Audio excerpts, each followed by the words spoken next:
बहुत बहुत धन्यवाद। धन्यवाद। माननीय श्री राम जी, 5 मिनट।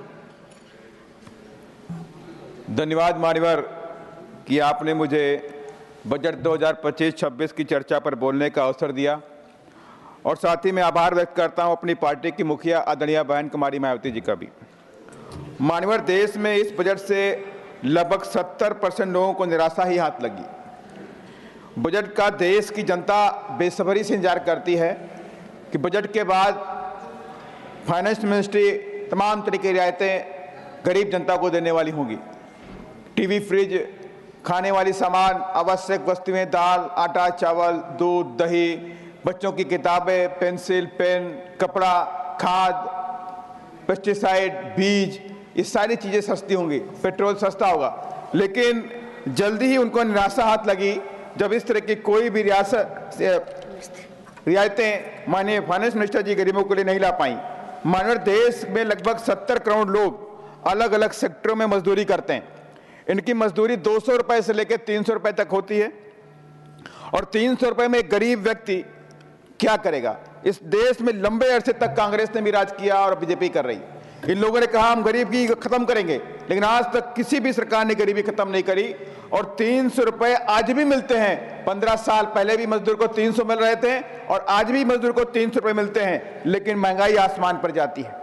मान्यवर, 2011 socio economic and caste census के अनुसार 56% गरीब ग्रामीण परिवारों के पास कोई खेती के लिए जमीन उपलब्ध नहीं है।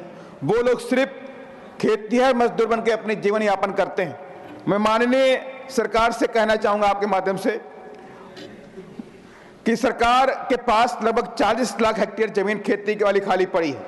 यह जमीन गरीबों और भूमिहीनों को 2-2 एकड़ सरकार अगर देती है तो कम से कम 1 करोड़ परिवार भारत के जो भूमिहीन लोग हैं वो लोग अपने पैरों पर खड़े हो सकते हैं। मैं आपके माध्यम से सरकार से ये मांग करता हूं।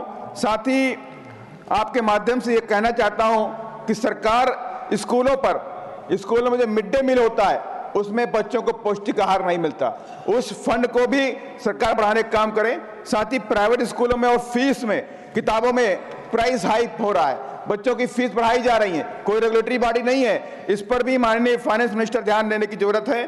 साथ ही मैं आपके माध्यम से सरकार से यह भी कहना चाहता हूं कि SC/ST का जो फंड होता है, SC/ST का जो फंड है, डेवलपमेंट उनके खर्चा होना है, उनके शिक्षा पे खर्चा होना है, उनके रोजगार पे खर्चा होना है। लेकिन तमाम सरकारें उस SC/ST फंड को डाइवर्ट करके अन्य मदों में खर्च करती हैं। इस पर माननीय फाइनेंस मिनिस्टर रोक लगाएं कि जो फंड जो मद में खर्च होना है उसी मद में वो खर्च किया जाए। साथ ही मैं आपके माध्यम से ये भी कहना चाहता हूं कि लंबे अरसे तक काफी दिनों से SC/ST के बच्चों को स्कॉलरशिप टाइम पे नहीं मिल रही और सरकारी स्कूलों के फीस स्ट्रक्चर की वजह से तमाम SC/ST के जो गरीब बच्चे हैं वो एडमिशन नहीं ले पा रहे। अभी कई जगह पे देखने को मिला, IITs में देखने को मिला कि गरीब बच्चे एडमिशन लेने में असमर्थ रहे।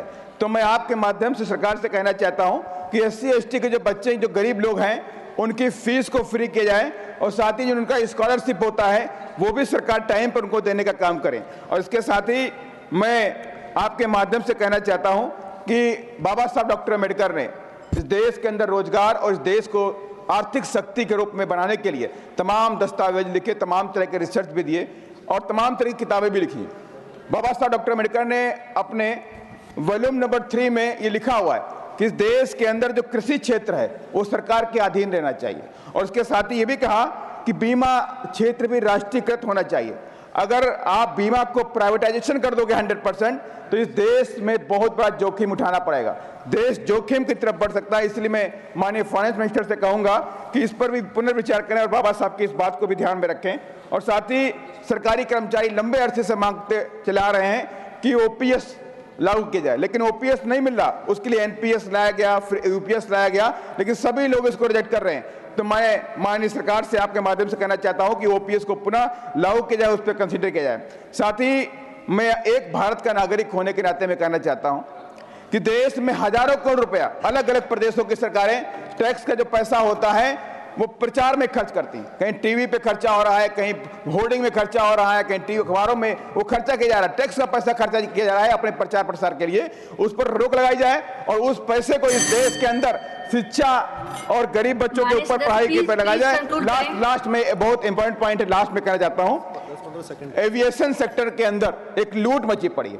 मैं सरकार से कहना चाहता हूं कि एविएशन सेक्टर के अंदर लूट को रोकने के लिए जिस तरह ट्राई के अंदर try regulatory authority of India बनाया गया है, ऐसे एविएशन सेक्टर के अंदर भी एक रेगुलेटरी बॉडी बनाई जाए जो प्राइस हाइक को रोकने का काम करे। धन्यवाद। जय भीम, जय भारत। माननीय सदस्य मिथिलेश